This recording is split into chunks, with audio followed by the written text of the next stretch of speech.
based on the sound response, the material that they're stepping on, all of that. I do think that's genuinely a very cool thing. It's hard to get right though. So many games are like, we have footsteps, and then if they're close, they are not. Like that's the extent. You know, but what they're aiming for sound. The discussion about the interaction between score and sound design, and I would have great score that wasn't just like all the instruments you heard. The job was, how can I make what I'm seeing as race to sort of even more intense and even. I'm sorry, this is ADHD brain. Or sorry, not sorry, I can't see it.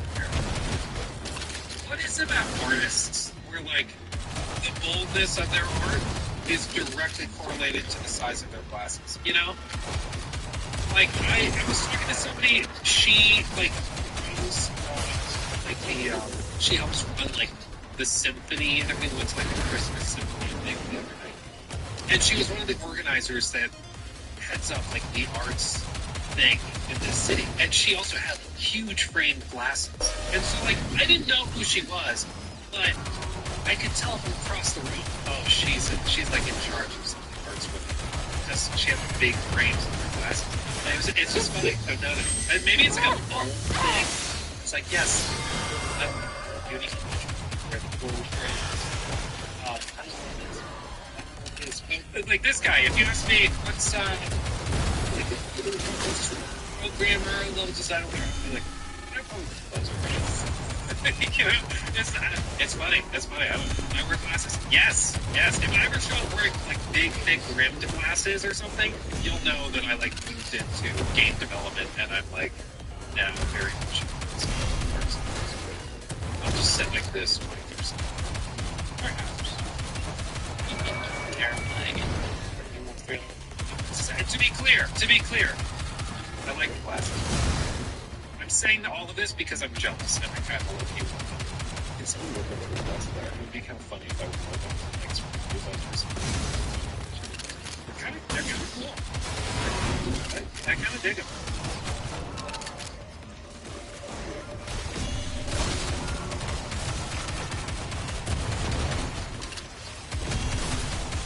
Zones, and each one of those zones has sort of and they're task players to kind of think about. You're going to start with that what we call skirts of the colony. It's more spread out. You got a little bit more areas to be safe and just sneak around, but it's all a little more straightforward. It really connects on the scale.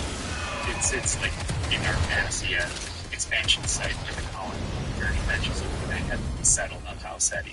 UAC are also there trying to understand what has happened and secure that area. That and the perimeter. It happened even on perimeter, which we talked about as a border and known to others. Yeah, so one of the most interesting things about this whole process was when we spoke to the designers like Lars and Joe being the creative director, was them discussing these strategies. It of course makes sense. They have all the data. They know how, like, what percentage over time you're likely to survive when you play this. It's true of Arc Raiders too. They know on this map you are expected to survive this percentage. This one, this percentage. And that's how they gauge difficulty. That's how they balance the PoE encounters and so it's they balance PvE encounters. And it was really, really interesting because I just never really thought of that, like balancing difficulty in an extraction shooter like that. But I don't have the exact numbers. I have to go back to my video review map. They said something to the effect of, like, you know, the starter maps, you survive maybe like 50%, 60%. But for an extraction shooter, that purpose and like be when you extract, it should feel like an accomplishment. And if you're doing something 90% of the time, it doesn't feel like an accomplishment. It feels more like an exception when you fail. The exception should be when you succeed. Right? And so they were trying to balance it. They're like, yeah, the really high-level stuff is probably more like 30 to 40% survival. It's like, yeah, I guess I just never thought of balancing it. But that's basically what they're trying to do. 50% survival rate in Tarkov is really good. Well, I think that's what they're going to be shooting in the end game stuff. So like the marathon ship that they reference, that is going to be like 30%, and the buy-in is crazy high, and that's going to be very, very high expectation. Like, I don't think those lobbies will be very, very powerful.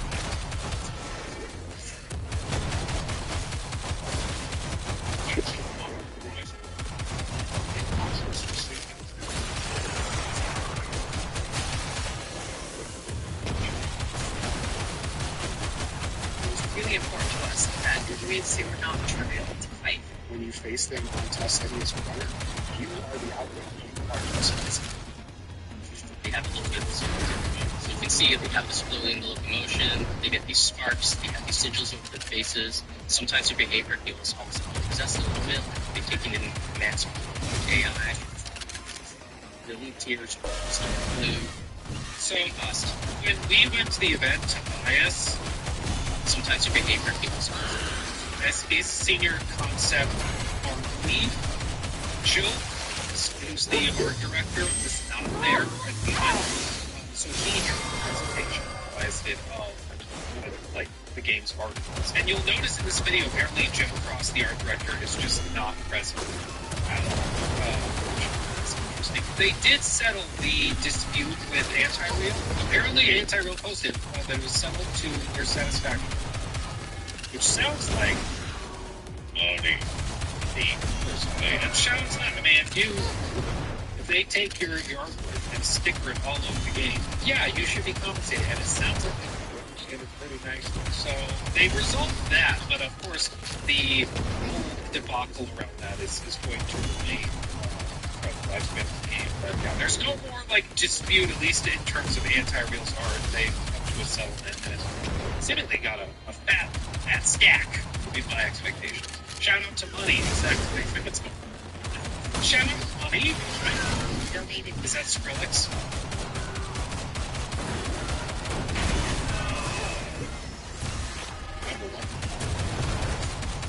Isn't that a hit? That's still a bit. They take even commands from AI. Man, Marathon's cool. Skrillex. Blue. The mini boss tiers. Dude, I bang, right? Dude, that's back. You just got me so distracted. I can't deal, dude. I'm distractible enough as is. And you start that? Tiers. Start blue. The mini boss tier is more like a 10. Boss tiers is going to get to try. They have these tendrils that reach out and reach Yeah. out to move and start sucking away. Just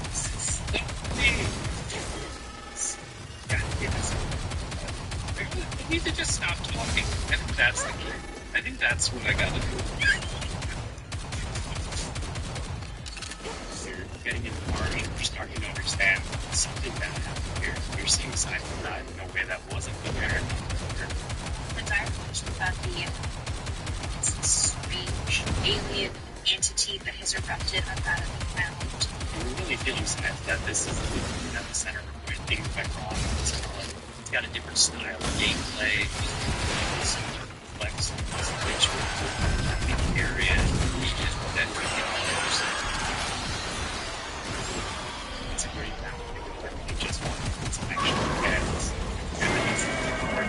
it's other systems. It has different dynamics that can approach to them. It's a system. One of the leads that just get you have this challenge. Which is kind of crazy because one of the things that was striking to me in the playtests were that the PvE encounters, like the enemy AI, is like actually low-key scary. It's kind of like they're good, dude. They're good. Like they will even go and like slide cancel into jumping animations into shooting. It's like crazy. It's crazy. Like people at least in my session, because basically we played the game, we had lunch, we played the game more, and then we went into conference rooms, and then they asked us like survey questions.